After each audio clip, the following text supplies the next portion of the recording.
Welcome back everybody to another video. This time around we're going to be painting what is maybe everyone's favourite two-headed monster. This is my take on the D&D Ettin. Now I'm not going to deviate too much from what you might expect here, but for me, flesh is the thing that I, and I'm sure a lot of other painters out there, really find the hardest thing to paint. So I'll need to show you how I tackle it. We'll start with a quick reprime using Stynylrez Grey Primer, and then go straight into base coating with the airbrush.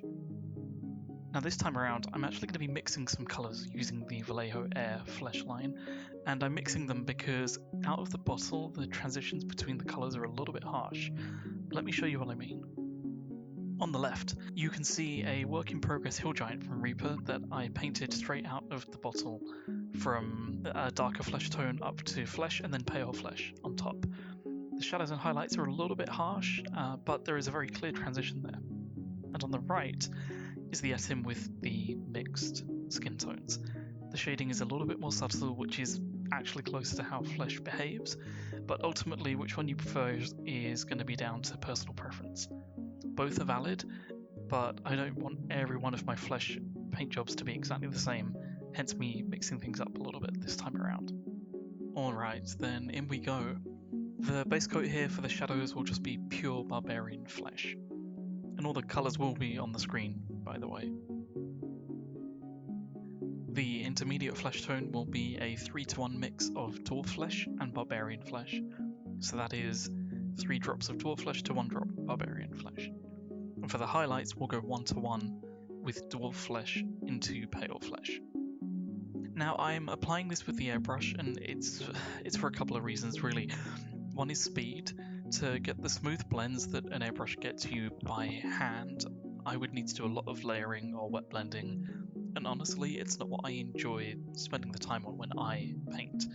It would take me hours and hours to do this by hand, or I could just do it in 5 or 10 minutes with the airbrush. So I know which one I would rather choose. If that's what you enjoy, you do you and have fun.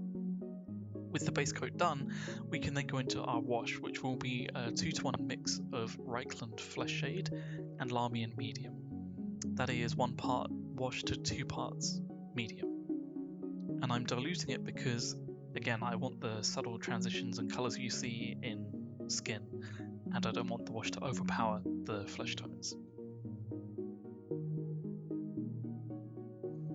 And with that done, we can then apply more of a glaze really of blue, which is going to be Drakenhof Nightshade. I'm thinning this about 4-to-1 with just water, and then I'm painting it on in a few areas to add some blue colours, make it a little bit more like there's some veins coming through or there's some blemishes in the skin.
Once all of that's dry, we can then move into blocking in the rest of the base colours.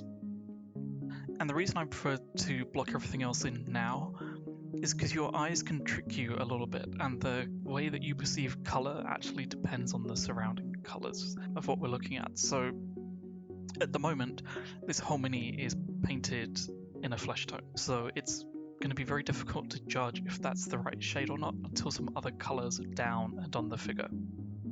And for this initial stage, we're going to be going into the shadow colour blocking, so it's going to be a lot of browns. All the browns will be from scale colour. We'll be using Brown Dubai, which is a dark brown, Gobi brown, which is more of an olive green / brown mix, And for the bones, you can see some skulls on the belt there. We will be using Thar brown.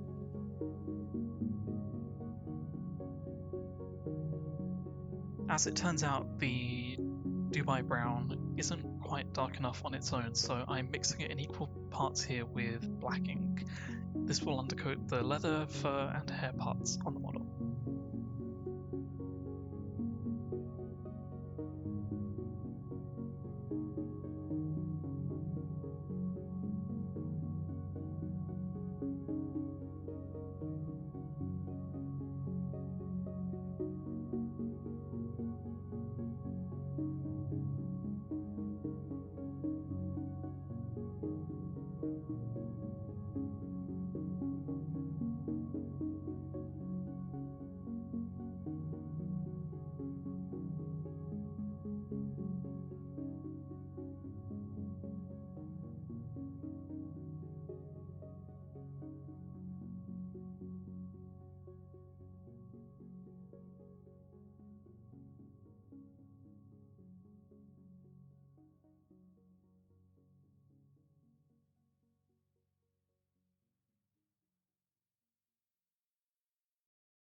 We'll now move on to Gobi brown for the wood of the club and the handle of the axe. For the shadowed areas here, I'll be using a little bit of that Dubai brown and black ink mixed, and then just very gently wet blend that into the Gobi brown as we hit the sides and top of the handles.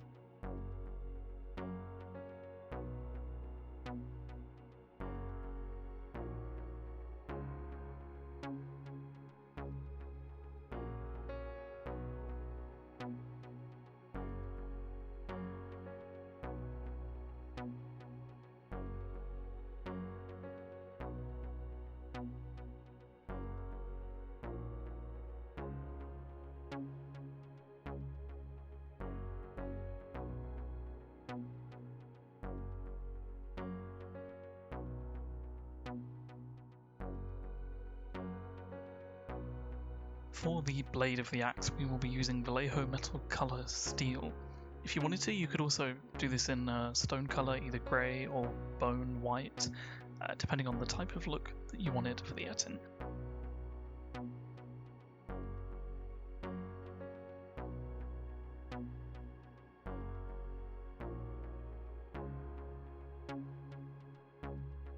For the sake of variety, I did not want to make the spikes on the club metal as well. I thought it would be a little bit too much. Instead, I've opted to make these look more like dragon teeth or teeth from some big monster that have been wedged into this club as a weapon.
At this point I realised I wasn't happy with the amount of highlighting that's on the skin, so I figured it's time to fix it. We're going to go straight back in with the 1-to-1 mix of the dwarf skin and pale flesh, and we're going to dilute this quite a bit. It's anywhere from 2 to 4 parts water. This is more of a glaze than a paint. Then we can very slowly layer this on and touch up areas that we want to change. I'm being pretty careful with how I'm applying this, and you can see I'm really only hitting the tops of the skin, the top of the leg, the top of the kneecap, areas where the light would hit it from above and it would be a little bit brighter than the shaded areas. If this isn't enough, we can always come back and do it again, but with these kind of things I think it's easier to just tweak it bit by bit rather than go totally overboard with pushing a highlight and then we have to do even more work to bring it back down. I think all told I actually pushed this highlight up probably 2 or 3 extra times. And if I can give one tip when you're trying to highlight flesh like this, is that you should get the shape of the highlight to try and match the shape of the thing that you're highlighting. Now that might sound like I'm stating the obvious. What does that mean? For example, all of the muscles are round, so the highlight should be round. There's no point trying to just draw a straight highlight, it looks completely off, it wouldn't look natural. And if we match the shape, in general you can see me feathering out the edges as I'm doing this, then it looks a lot more natural and it'll blend a lot better.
Next, we'll come in and start pushing up these highlights in the browns. So this is going to be straight Dubai brown, and we're going to go over the hair and the fur and the leather again.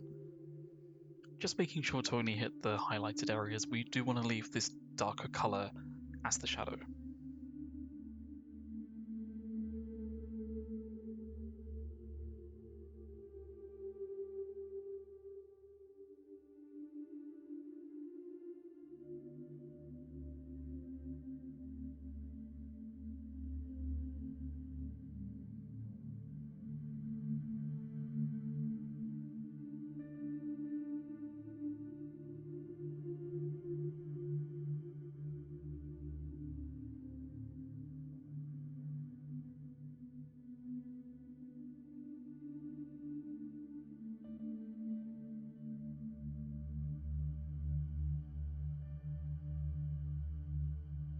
And the final step for the hair is to push it up a tone into the Kalahari orange.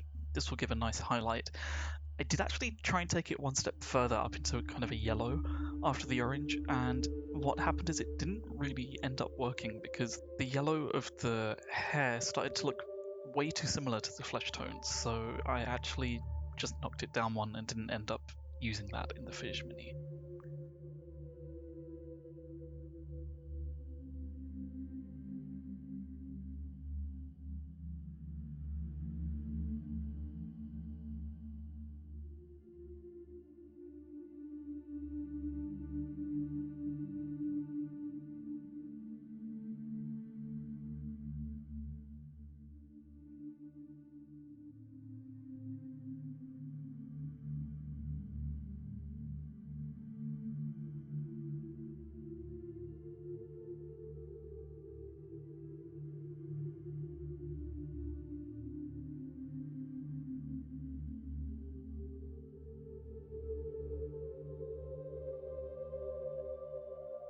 The next highlight is going to be on the leather areas using leather brown from Vallejo.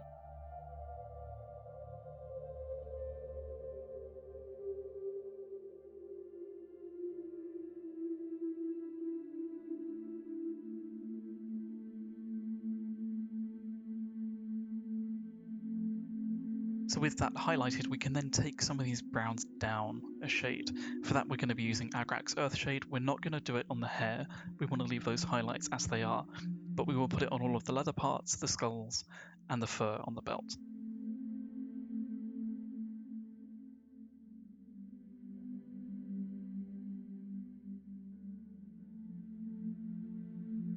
At this point, I think it's looking pretty good, and there's a few things left to do. I want to bring back some of the highlights on the areas that we just washed down. I want to push the highlights on the flesh a little bit more, and just clean up any other details that we're not happy with.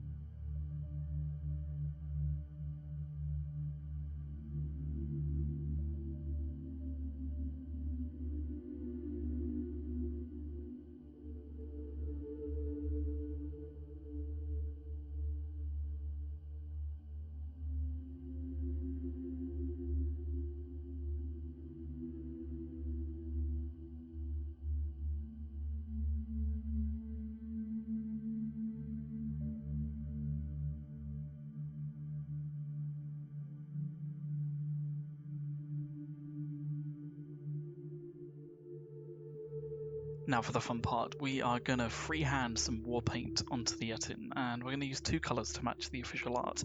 The first one is orange, which will be Kalahari orange, and then we'll go in for a blue tone on the other side of the face with Caribbean blue, both from scale 75. Now, I'll be the first to admit I'm not the best freehander in the world, but I would just say if you go slow and take your time and just draw the line in piece by piece and just follow the line, then you should be okay.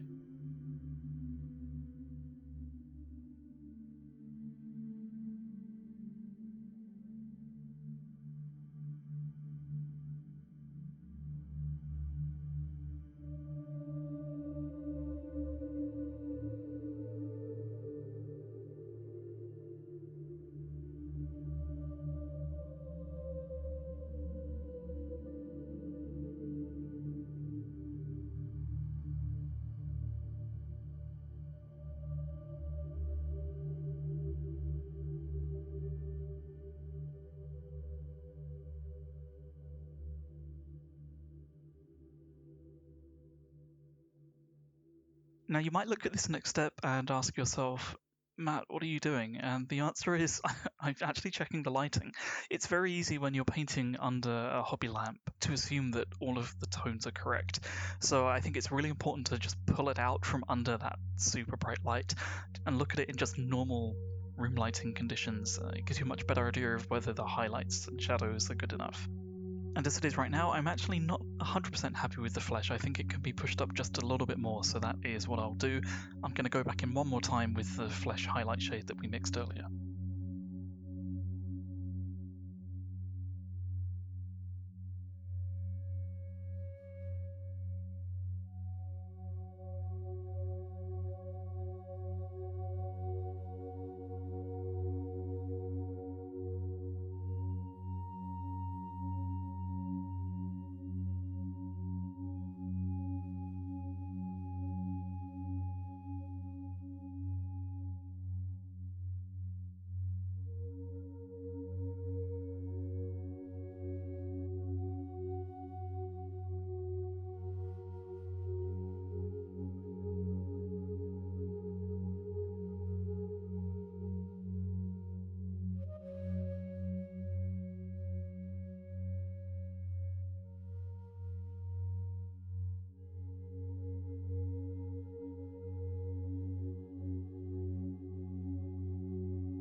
There's a couple of steps that I forgot to film, so my apologies, but those would be the base and the fingernails and toenails. Very simply, the base is my go-to grey mix, which is Vallejo Cold Grey mixed with Paynes Grey ink. And for the nails, I just went in with pure pale flesh and did a little bit of a highlight. So there we are. I know everybody says it, but if you enjoyed the video, please do leave a like and consider subscribing. That way it's likely that my video gets recommended to more people and this channel has the chance to grow. To wrap things up, here's 4 minis that I have up for painting next. We have a brulette, a red slard, a blue slard, and a zombie beholder. Let me know in the comments below which one you would like to see. As always, thank you for watching, and I'll catch you next time.